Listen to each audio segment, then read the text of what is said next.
ដោយឡែកមន្ត្រីរាជការនិងប្រជាពលរដ្ឋដែលរស់នៅស្រុកបាកានខេត្តពោធិ៍សាត់បានបង្ហាញពីជំនឿជឿជាក់លើរាជរដ្ឋាភិបាលកម្ពុជាដែលយកបញ្ហាចំនួនព្រំដែនជាមួយប្រទេសថៃទៅដោះស្រាយដោយតុលាការយុត្តិធម៌អន្តរជាតិ ICJ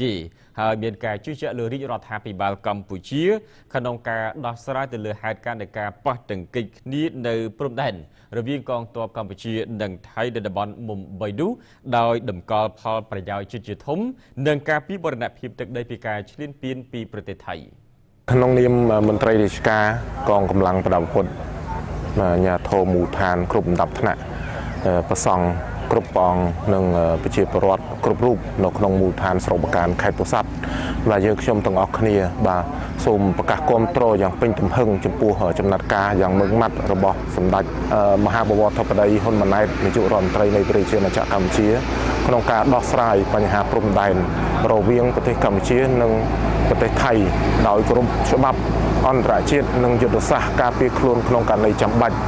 និងសូមគាំទ្រប្រសាសន៍ដ៏ថ្លៃថ្លារបស់សម្ដេចអគ្គមហាសេនាបតីតេជោហ៊ុនសែន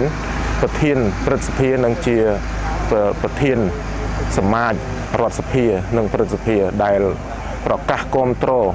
នៅរាល់ចំណាត់ការរបស់រាជរដ្ឋាភិបាលក្នុងបុព្វហេតុការពារអធិបតេយ្យរបស់កម្ពុជានេះក្នុងនេះដែរគឺជាចំណាត់ការប្រកបដោយភាពចាស់ទុំបាទខាងផ្នែកនយោបាយនិងអ្នកដឹកនាំកម្ពុជាដែលបានគិតគូរវែងឆ្ងាយនិងរក្សានៅភាពអត់ធ្មត់ដ៏ខ្ពស់បាទឆ្លៀតក្នុងឱកាសនេះដែរយើងខ្ញុំទាំងអស់គ្នាសូមអំពាវនាវដល់បងប្អូនប្រជាពលរដ្ឋទាំងអស់នៅទូទាំងប្រទេសបានមេត្តារក្សាភាពស្ងៀមស្ងាត់និងសូមបន្តជឿទុកចិត្តលើរាជរដ្ឋាភិបាលចំពោះវិធានការរឹងប៉ឹងក្នុងការរក្សាដែនជាតិក្នុងបុព្វហេតុបាទពង្រឹងអធិបតេយ្យជាតិរបស់កម្ពុជាបាទទន្ទឹមនេះយើងខ្ញុំទាំងអស់គ្នាបាទគាំទ្រយ៉ាងពេញទំហឹងចំពោះចំណាត់ការរបស់ប្រមុខរាជរដ្ឋាភិបាលបាទដែលដឹកនាំដោយសម្ដេចមហាបវរធិបតីហ៊ុនម៉ាណែតដែល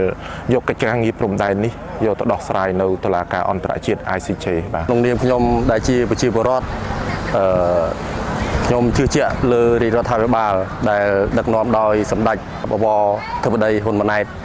ដែលលោកបានមានដំណោះស្រាយដោយសន្តិវិធីបាទដោយយករឿងតាក់ទងទៅលើ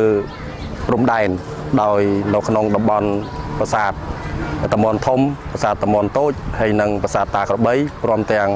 តំបន់មុំបីទៅកាន់តុលាការអន្តរជាតិហៅកាត់ថា ICJ ដើម្បីដោះស្រាយដោយនៅក្នុងនោះខ្ញុំក៏ខំថាជឿជាក់យ៉ាងមុតមមថាភាគីខាងថៃនឹងត្រូវតែចូលរួមធ្វើការដោះស្រាយដោយយុត្តិធម៌ក្រោមតុលាការអន្តរជាតិហៅកាត់ថា ICJ នោះដូច្នេះក្នុងនាមខ្ញុំដែលជាប្រជាពលរដ្ឋគឺគាំទ្រគោលការណ៍របស់សម្ដេចធិបតីដោយសង្ឃឹមយ៉ាងជឿជាក់លើលោកហើយកន្លែងហ្នឹងសូមពរដល់អ្នកលេងបណ្ដាញសង្គមទាំងអស់សូមរក្សានៅគេថាសភាពការ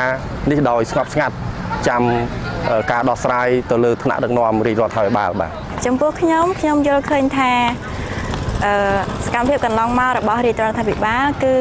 ខ្ញុំជឿជាក់លើរាជរដ្ឋាភិបាលថាគាត់នឹងការពារបរណភាពទឹកដីនឹងបាន 100% ខ្ញុំមានតែកម្លាំងចិត្តនិងភាពជឿជាក់លើបងកងទ័ពនិងសូមលើកសរសើរនិងព្រមទាំងគាំទ្រពួកគាត់លើកទឹកចិត្តពួកគាត់ឲ្យខំប្រឹងប្រែងបន្តទៀតដើម្បី